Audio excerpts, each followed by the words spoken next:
In the cold rain, when the dog saw the soaked little cat, he shared his warm blanket with her, and the two of them sat together peacefully under the same shelter. This small act of kindness became a beautiful example of friendship. When someone is shivering in the cold, sharing your warmth with them is true humanity. Rain tapped the tin awning like impatient fingers, fast and sharp, then softer, then fast again. The streetlights made the puddles look like melted gold, but the air was cold enough to turn breath into thin smoke. Buddy, a golden retriever with damp fur clinging to his ribs, lay on an old porch mattress behind the corner grocery. The owner, Mr. Hazel, let him sleep there as long as Buddy stayed quiet and never bothered customers. Buddy never did. He had learned the rhythm of this place: the clink of bottles in the morning, the sweep of a broom at dusk, the warm smell of bread when the bakery truck arrived. Tonight the warm smell was gone. Only rain, wet wood, and the metal tang of the storm. Buddy shifted and pulled a frayed plaid blanket tighter with his front paws. It was not really his, not really anyone's. It had appeared one day folded on the mattress, as if the wind had delivered it. Buddy had claimed it the way a tired dog claims a patch of sun. He pressed his nose into the fabric and listened. A faint sound threaded through the rain. Not a car, not the doorbell of the shop, not footsteps. A small, rough cry, swallowed and repeated, like someone trying not to be heard. Buddy lifted his head. Water slid off his ears and onto the mattress. His eyes narrowed toward the alley that ran beside the grocery, a narrow lane that smelled of cardboard and spilled soda.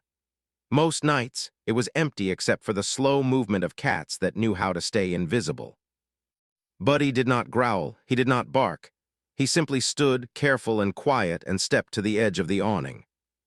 The cry came again, closer this time, and then it stopped as if something had covered it. Buddy took one slow step into the rain. The cold hit him immediately, sharp as a slap. He hesitated, then took another step, nose low, following the smell of wet fur and something faintly sour like fear. A shadow moved behind a stack of flattened boxes near the dumpster. Buddy froze. He had seen shadows move here before. Raccoons sometimes came when the store closed, and they did not like being surprised. Buddy's tail stayed low, not wagging, not stiff. He only watched, breathing steady. The shadow shifted again. A pair of eyes flashed green, then vanished. Buddy took another step, then stopped at a respectful distance. His paws sank into a shallow puddle. He blinked rain away and lowered his body slightly, as if asking permission. A cat slid out from behind the boxes, not walking so much as gliding, tense and thin. Orange fur soaked into spikes. Whiskers stuck to her cheeks. Her ears were pinned back, and her body looked like it was trying to be smaller than it already was. She did not run. She did not come closer either. Buddy kept his head down and turned his face a little to the side, a dog's way of saying, "I am not here to chase you." His tail gave one slow sweep against the rain. The cat stared, chest moving fast. Her paws trembled. She tried to lick water off her nose, but the rain kept replacing it. Then Buddy noticed the way she held herself, hunched, careful, like every breath hurt. Not injured, not limping, just cold, the kind of cold that crawls under skin and makes the whole world feel unsafe. Buddy took a step backward toward the awning, then another, inviting without demanding. He looked at the cat once, then toward the dry mattress and waited. The cat's eyes flicked to the shelter. She licked her lips again, a quick, nervous motion. She did not trust easily. Most cats in this neighborhood learned that trust could cost them a warm place or a full belly. Buddy stood still long enough for the rain to soak him through. He did not mind the cold for himself. He minded it for her. At last, the cat moved, one step, then two, stopping after each as if expecting a trap. Buddy didn't move. He only breathed slow and kept his eyes soft. When she reached the edge of the awning, she paused. The sound of the rain changed there, louder beyond, quieter under. She seemed surprised by that small mercy. Her shoulders dropped a fraction. Buddy backed away another step to make room. The cat slipped under the shelter and shook hard, sending a spray of water across the porch. Buddy didn't flinch. He watched droplets bead on the blanket and on the cat's fur like tiny glass stones. She sat, tucked her paws under her belly, and tried to become a compact ball, but her shivering would not let her. Buddy glanced at the blanket, then at her, then at the blanket again. He stepped forward and caught the edge of the plaid fabric gently between his teeth. He pulled it up and toward the cat, slow and careful, like he was moving something fragile. The cat stiffened, eyes wide. Buddy stopped immediately and set the blanket down, not forcing it. He lowered himself onto the mattress with a quiet sigh, leaving a generous space between them. For a few seconds, only the rain spoke. Then the cat inched forward barely and let the edge of the blanket touch her front paws. She did not pounce. She did not need. She simply let the cloth rest against her like it might disappear if she moved too quickly. Buddy stayed still. His body made warmth without trying. His eyes half closed, pretending to be sleepy so she could relax without feeling watched. Outside the awning, a car passed with a long hiss. Somewhere down the street, a door slammed. The grocery's neon sign buzzed once and steadied. The cat's breathing slowed. Her shoulders softened.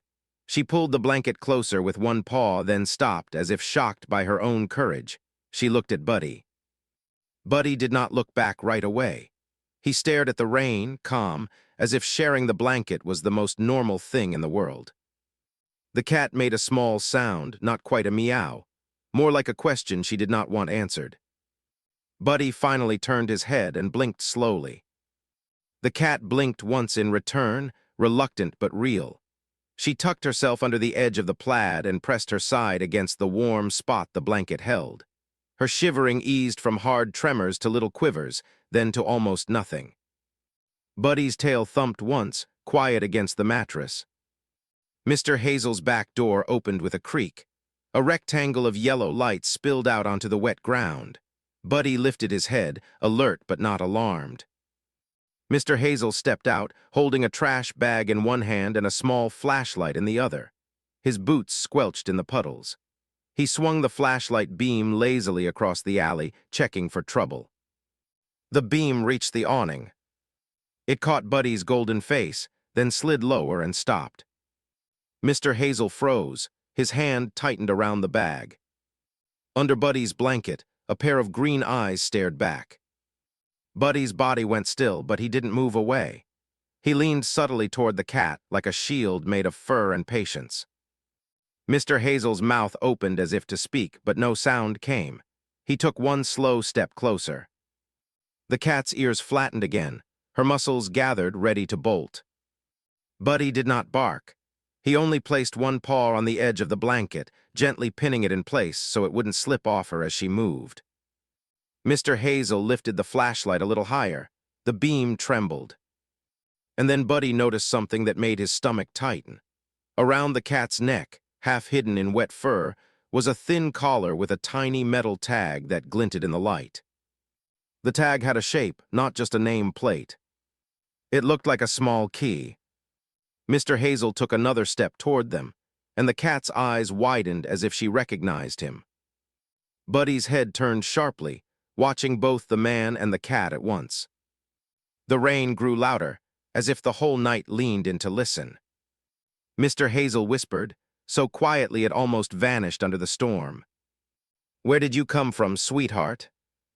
The cat flinched at the word sweetheart, then stared past him, toward the street, as if expecting someone else to appear any second. Buddy's ears pricked. He heard it too. A different sound now, not the rain. Soft footsteps hurrying just around the corner. And a voice calling, faint but urgent, Miso, where are you?" Buddy's body tensed, not with fear but with a sudden, sharp question. If the cat had a name and someone was looking for her, why was she hiding in the alley, soaked and shaking with a key on her collar? The footsteps came closer, and the flashlight beam wobbled again as Mr. Hazel turned toward the sound. The cat pressed deeper under the blanket, eyes locked on the corner. Buddy held his position, steady as the porch itself. The voice called again, closer now, and then stopped abruptly, as if the person had seen something that made them hesitate. Buddy swallowed and waited. Someone was about to turn the corner. And Buddy had no idea whether they were coming to help, or to take the cat away.